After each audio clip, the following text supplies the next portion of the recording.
Hello everyone, what's up? I'm going to give you the solution of how to fix Zarchiver can't rename file. For example, you wanna rename file, for example, here in this OBB, but it don't want to rename it when you click here on rename. So first you have to go to your settings of your device, and after this open your apps option. Right now you will find all the application that you have on your phone. Here you have to search only for your Zarchiver.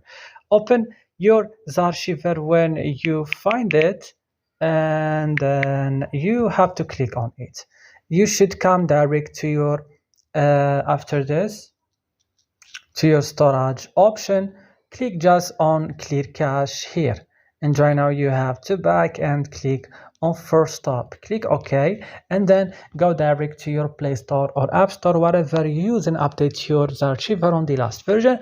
And as a last step, restart your phone, and this solution will be on you and your problem will be solved. So that's all in this video. Don't forget to like, also subscribe, and bye.